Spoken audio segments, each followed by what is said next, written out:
other Pardon countries? now? Did you get very many opportunities, like, to travel a lot, or? Oh, to travel a lot? Yeah. No, not really. When I was over there in the service, you mean? Well, yeah, that and just Yeah, like we did the go to change in. France and Paris and that. I took a month of schooling there in Paris because they put me in. When I graduated high school, I think the best thing that happened to me was I'd taken typing, and so after I got overseas, they was short of clerks, and so they put me in the office, and I went right up from there. Then I was a tech sergeant when I left, and they wanted me to stay, and they'd made a officer out of me, but I didn't want to sign up for that extra. I had to sign up for 4 years. So I wanted to be home. I was kind of a home baby. Have you traveled much around the United States? Oh yeah, we go quite a little. We've been, well, last year was my first trip to Disneyland, down to SeaWorld, and so we got to see that, and I've been through all the parks around, so, and I guess that's 2 years ago we went out there, and then last year we went up to, took the ride to the sun up there in Glacier National Park. That was good to see. And this year we're supposed to go to North Carolina, but we got an RV, my son-in-law and my daughter do, and they were going to take me. They're pretty good about taking me, so I get to see a lot of things really. Do your kids live in the LaSalle area? They all live right there. Okay. Two of them, one boy lives with me. He's never married, and the other boy lives in the same yard. Yeah, and he's working right now over on Boyd Lake over here. They're doing dam work over there. They just got that started. So these students all grew up. There's never been a time when these students, well, first of all, didn't remember when there was a time when there wasn't internet, probably, but they certainly have no recollection of a time when there was no television. yeah. Can you just describe what you remember about the coming of television? That was. Oh yeah, we used to have. And I listen to radio yet, but they had radio programs. When I was a kid, we had Iowa Silver, you know, everything. Yeah, you got to learn all those songs and everything. But it was just a dialogue, and really you learned to listen. There was a lot of music, and I like radio yet. I prefer it to television, really. But this television is something else. Now you even got it on your telephone if you want. It's something, yeah. When you started school, did you go to what kind of school was it? Was it a one-room schoolhouse, or was it No, I was went to Eagle, Nebraska school, and there had a population of 309 people, I think. Oh. And anyway, they took kids all in from. So we had 16 kids in my class when I left back there in 6th grade. And there was 2 girls and 14 boys. Yeah.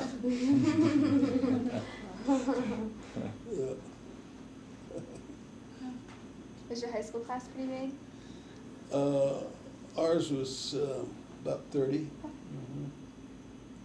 Yeah.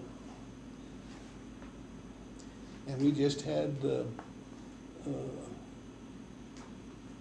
our last reunion here in August, and over half of my class is gone.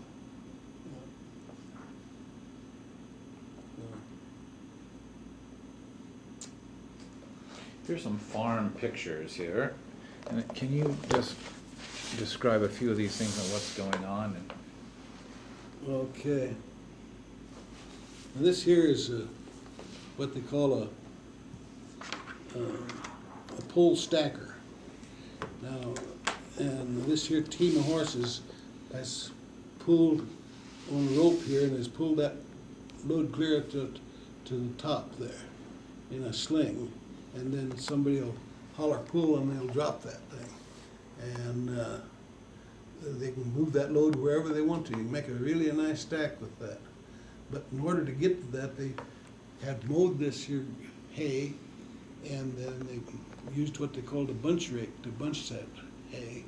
And then you went out there with sleds, and that's what this team here is, on a sled.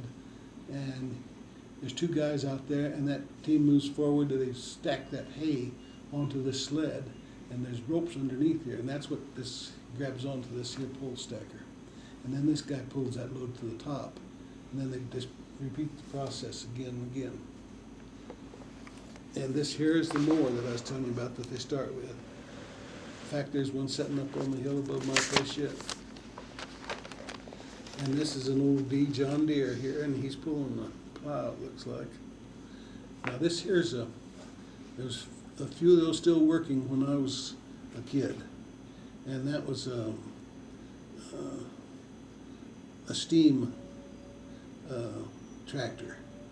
And he fixed up a head of steam there and this is a big water tank under it. And then it drove a belt back here to his separator. And these people were taking bundles and they shoved them through there to go through that. And that was for grain. Yeah, it was for Yeah. that. Yeah. And this here, I happen to know this lady here and I know her baby. She's gone now. But Leona Fisher. Mhm. Yeah. Son Fisher's well. See how the smoke comes out of that? These are coal-fired. Yeah, but that was our first machines. Nowadays, they do away with all that and then got combines. And it's all one guy mounted and he's got computers and everything else up there. And he can go right through that thing and never touch anything. This was all handwork, hard work. This is, when I was over in Germany yet, I had never seen anybody with size. And these people were still using size over there. And that was, they'd take the side, they had a cradle on the back of this, and then they'd cradle that. And then they'd go back there and they'd take a bunch of that, about that many, and go around the outside and tie it. And then they'd stack those. And over there they had so many, quite a little more rain. And so then they had to cover them. A lot of times they had a cover over the top of them. Can you describe what a working day was on an outfit like this? Well, before you got started, everybody helped one another, and that's where you got your labor from. And they went from one farm to the other. But before you started a day, you may be getting up at 3 o'clock in the morning to get your milking done and getting all your things done before you go, because you got the same thing to do when you get home at night.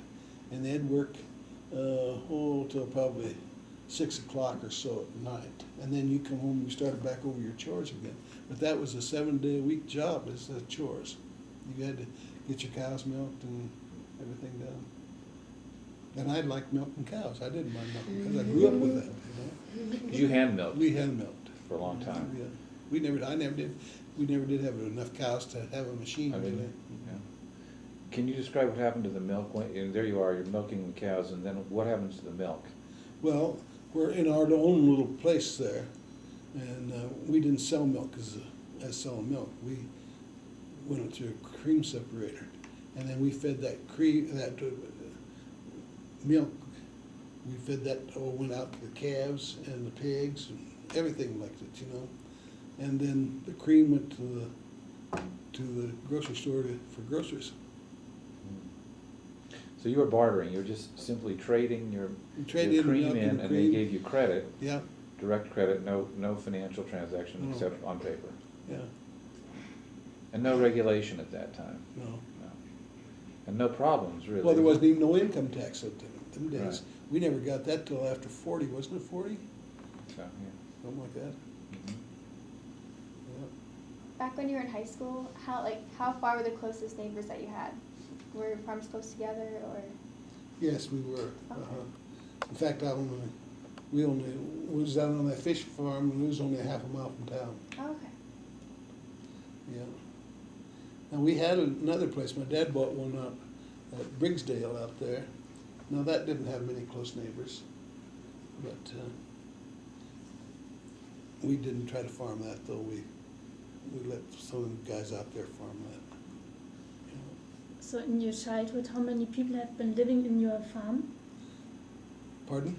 How many people have been living in your farm in your childhood? When you were a kid, yeah. When I was a kid there? Yeah, how many kids? Oh, just our family. We had I had 4 sisters and a brother. There's 6 of us, and my parents. Yeah. Going back to the radio thing, did you listen to like the Roosevelt fireside chats and that Oh, sort of very, thing? very, Were those a very big deal? definitely, yeah. Yeah, yeah. He always had his fireside chats. Roosevelt did, and he was quite a. He was for the people, you know, and he let them know what was going on. Now we don't even know what's going on. They try to hide anything that they're doing, you know, from you.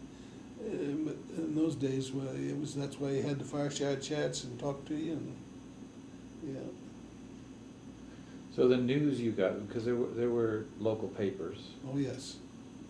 but the time it took to get news around Yeah. meant that when radio came in, all of a sudden you got your news much quicker. Oh right? yes. And that must have changed things some. Yeah, and if you had a shortwave thing, now my father-in-law, that was before I was just a kid then, but I was going with his daughter, but he had a shortwave outfit, and man, he knew when that Pearl Harbor thing happened right away, even, you know. Yeah. So they had ways, and now they don't even have shortwave around hardly anymore. No. Just gone. Nobody does it anymore. Travel was different because, well, I guess when you were a kid, there were Model A's, Model T's. Model A's, no, kind of the T's was gone, but Yeah. the Model A's was a good one. I had a 31 Model A when I was in high school, or as soon as I bought it when I was 15, but I couldn't drive it till I was 16. So, I bought that thing for $100. I run 3 engines through that the time I had it. In fact, this Model A, when I went to service, my sister was teaching school out at Big Bend. That's right from half a mile from where I live. And she was going down the road, and her wheel come off and went right down the road. And along came old Ben Bullender.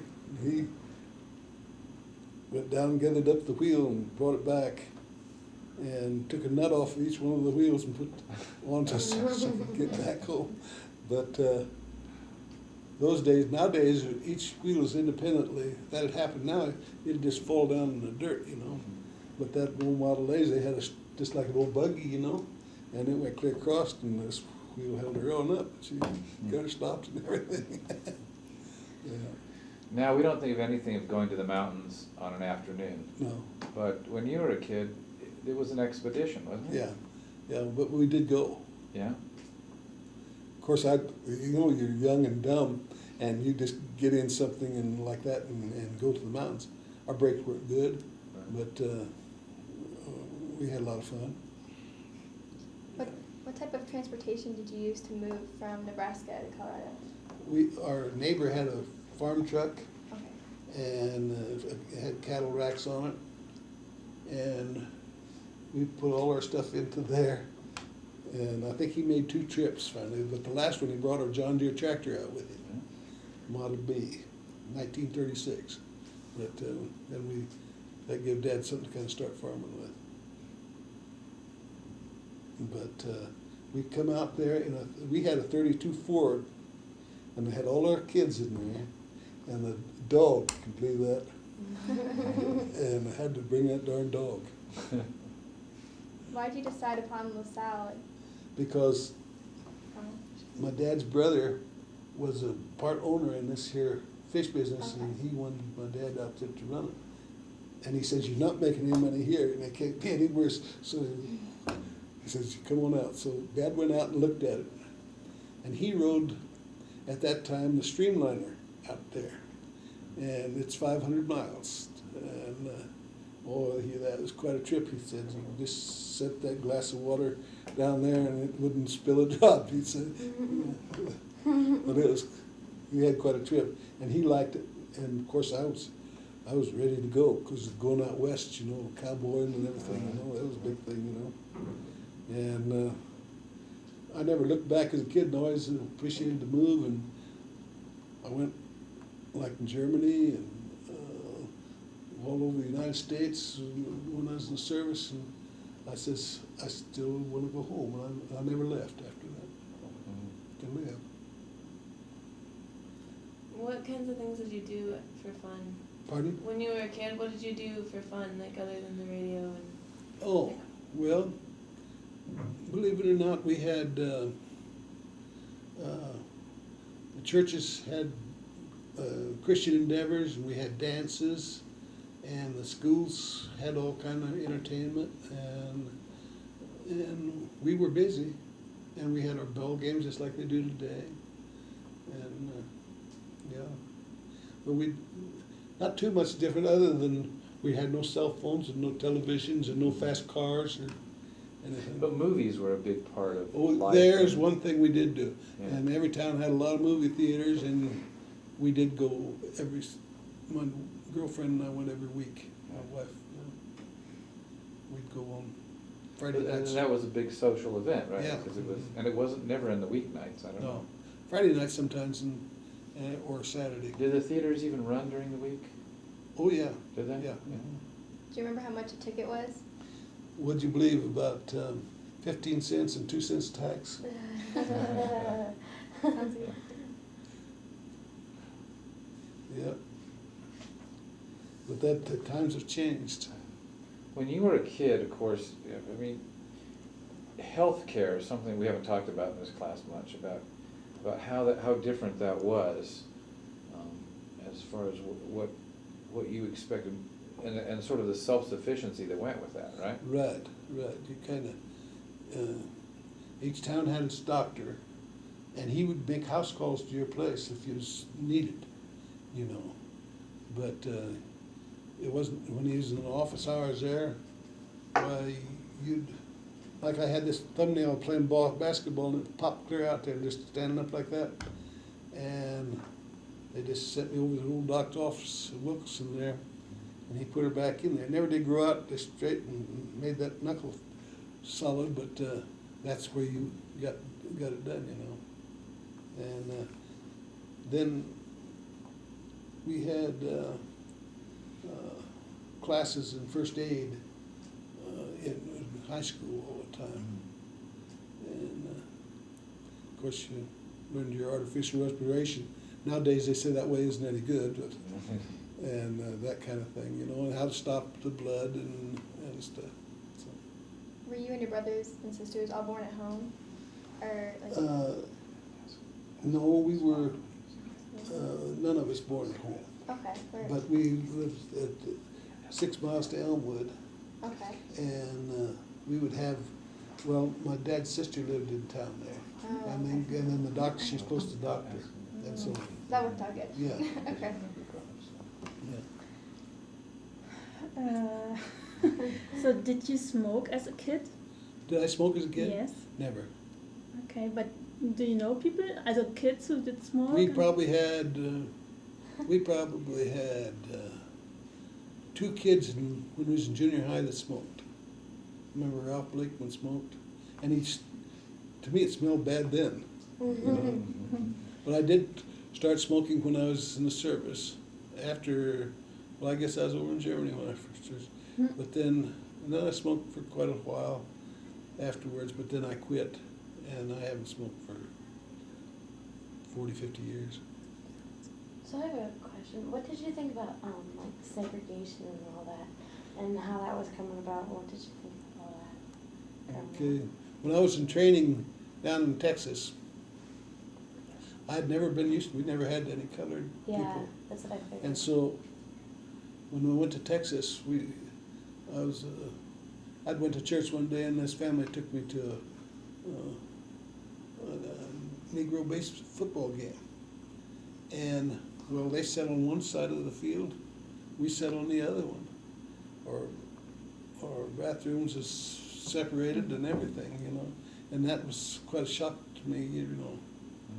And, but it didn't take long after the war was over there, they got that kind of straightened up. Now it's quite different now. Yeah. Just didn't really know how It was to- something that was a long time coming from the Civil War. Yeah. You know, I mean, it's hard to change old ways of thinking, you know, a lot of times. And you watch a History Channel or anything? Yeah. Yeah, that's interesting. I've watched it too. Yeah. Do you remember the Plessy v. Ferguson and Brown v. Board, the cases? The what now? The Supreme Court cases that ended On segregation? ended segregation. Yeah, I can't. Of course, we didn't. I was busy then. I wasn't watching it too close. But the Nuremberg trials over in Germany was on when I was over there. And I was only I was down in Munich at that time, which is 50 miles or something, Nuremberg, I think. After that war was over, went into Munich there, and there's all rubble, all downtown rubble. And they had just a street, rubble piled to the street, and that's always to a street. And coming back, and then the center was, the street was all filled. You just had passable in a Jeep or something, you know. But they had a lot of work to do there yet. It hadn't got started good when I left, really. I went into, went to Augsburg one time, and it sat in a hole, kind of in a valley, like that. And those big bombers had lifted those roofs on them houses, and then just settled them all in. There wasn't a roof lift on a house in that town. And my daughter went over there, and her husband, when they was in service then. But they'd moved all that rock up on a hill and made a monument of it. Yeah.